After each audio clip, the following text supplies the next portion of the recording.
បាទជំរាបសួរពុកម៉ែបងប្អូនថ្ងៃនេះគឺខ្ញុំមានរឿងប្លែកមួយបាទដែលតាក់ទងជាមួយនឹងលោកយាយរបស់ខ្ញុំផ្ទាល់បាទតែបច្ចុប្បន្នគឺគាត់រស់នៅក្នុងទីរួមខេត្តកំពង់ស្ពឺគាត់បានមានបញ្ហាមួយចំនួនដូចជាគាត់ក្នុងអំឡុងឆ្នាំ1992នេះគឺគាត់បានកសាងផ្ទះគឺផ្ទះនឹងរៀងធំល្មមសមរស់នៅដែរប៉ុន្តែគាត់អត់សូវបានរស់នៅដូចផ្ទះគាត់ទុកឲ្យកូនចៅអីនៅអញ្ចឹងណានៅកូនគាត់ល្មមអាយុទង់13 14ឆ្នាំព្រោះអីគាត់មិនសូវបាននៅដោយសារគាត់តែងតែទៅរកស៊ីស្រុកឆ្ងាយដោយសារមួយខែឬកន្លះខែគាត់មកម្ដងអញ្ចឹងណាដោយសារគ្រួសារគាត់នៅខាងស្រុកឆ្ងាយគាត់ទៅរកស៊ីនៅស្រុកស្រែអំបិលនៅអីចឹងណាខ្ញុំគាត់ទៅរយៈពេលកន្លះខែមួយខែបានគាត់វិលមកវិញចឹងហើយធ្វើឲ្យផ្ទះរបស់គាត់ចេះតែមានរឿងកម្មគោប៉ុន្តែបន្ទាប់ពីគាត់បានសាងសង់ផ្ទះនឹងហើយប្រហែលជារយៈពេល2ឆ្នាំឬក៏3ឆ្នាំវាមិនដែលមានរឿងអីទេ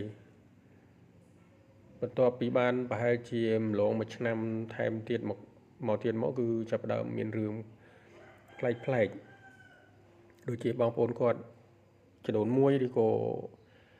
សាច់ឈាមគាត់ហ្នឹងគេមកលេងអញ្ចឹងណាគេសម្រាប់នឹងមួយយប់ឬ2យប់ពួកគាត់តែងតែលឺសូរសម្រាប់ក្មេងជើងក្មេងដើរជុំវិញអញ្ចឹងបាទគាត់សម្រានអញ្ចឹងគាត់សម្រានលោកគាត់ថាព្រលឹមឡើងគាត់ថាប្រាប់កូនចៅគាត់ថាយំមិញអ៊ំលឺសូរសំឡេងជើងមនុស្សដើរព្រុសប្រាសសម្រានអត់លោកឲ្យមួយយប់ហើយអញ្ចឹងកូនចៅគាត់ក៏អត់ខ្ញុំមិនក៏មិនសូវជឿដែរដោយសារខ្ញុំនៅទូចព្រោះខ្ញុំដូចថាមិនដែលមានបញ្ហាអីចឹងណាតែគាត់ថាគាត់លឺបងប្អូនមកពីឆ្ងាយផ្សេងទៀតគាត់មកសម្រាប់ទៀតលឺទៀតតែអញ្ចឹងគាត់អត់ចាប់អារម្មណ៍មិនដែរបានមួយរយៈប្រហែលជាមួយឆ្នាំឬ2ឆ្នាំទៀតបានវាចាប់ផ្ដើមមានបញ្ហាទៀតបញ្ហាគឺម្លងឆ្នាំ1992ហ្នឹងខ្ញុំទង់អាយុប្រហែល8 9ឆ្នាំអញ្ចឹងផ្ទះគាត់មានទូទស្សន៍សក់ខ្មៅអញ្ចឹងក៏ខ្ញុំឡើងទៅមើលថ្ងៃឡើងមកមួយថ្ងៃឡើងទៅមើល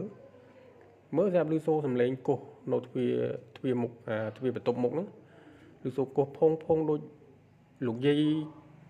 ចុះខ្ញុំផ្ទះហ្នឹងគឺធ្លាប់មានលោកយាយខ្ញុំគាត់ចាស់អញ្ចឹងគាត់ធ្លាប់មានអកស្លាមលូអីបុកអញ្ចឹងណាហើយយើងអកស្លាមលូក៏សពថ្ងៃក៏នៅដែរប៉ុន្តែគាត់ស្លាប់បាត់ហើយមុន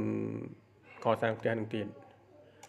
ចឹងក៏ជាថាដូចលឺសំឡេងដូចអ្នកបុកស្លាមលូនៅផ្ទាល់អានៀបប៉ុន្តែអត់មានមនុស្សទេមានតែខ្ញុំអ្នកឡើងមើលទូទស្សន៍ឲ្យមីខ្ញុំអីគឺគាត់ទៅស្រែតអីអស់ហើយខ្ញុំឮសូរសំឡេងពងខ្ញុំអត់មានខ្លាចអីទេគឺខ្ញុំដើរមកអើតមើលបើកមើលទ្វារមើលអត់មានឃើញអីទេខ្ញុំបើកមើលអើតមើលថាកញ្លូវាធ្លាក់ឈើឬក៏អាលុំជាគៀងអាលុំអីចឹងណាតែអត់មានឮ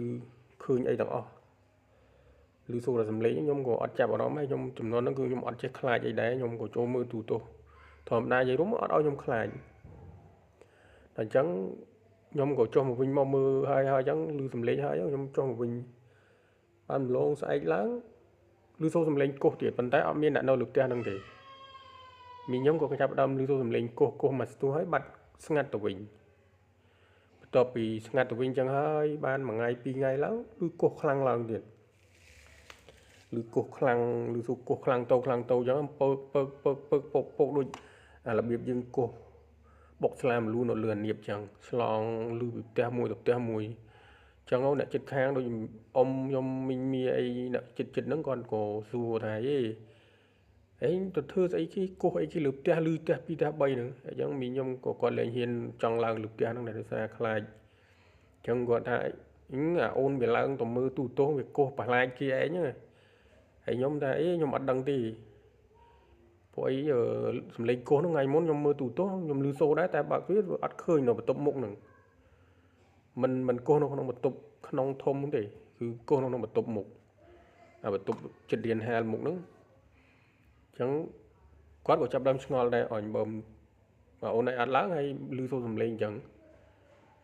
គោះមួយថ្ងៃហ្នឹងមកក៏ចាប់ដើមស្ងាត់ទៅវិញបន្ទាប់មកបានមួយថ្ងៃពីរថ្ងៃទៀតចាប់ដើមគោះឮសូរ រំលងផ្ទះ2ផ្ទះ3ទៀតអញ្ចឹងមីខ្ញុំក៏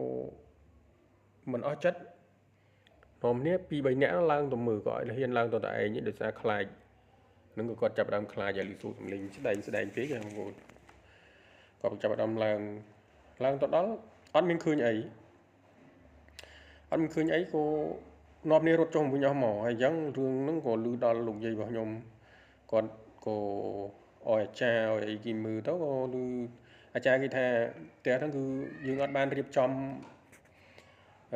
ច្រមសម្រាប់ដាក់នំដាក់អីនៅអសទ្រូងកណ្ដាលផ្ទះណាបងប្អូនអញ្ចឹងបងប្អូន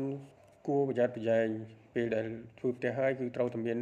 រៀបចំច្រមសម្រាប់ដាក់នំដាក់អីអញ្ចឹងណា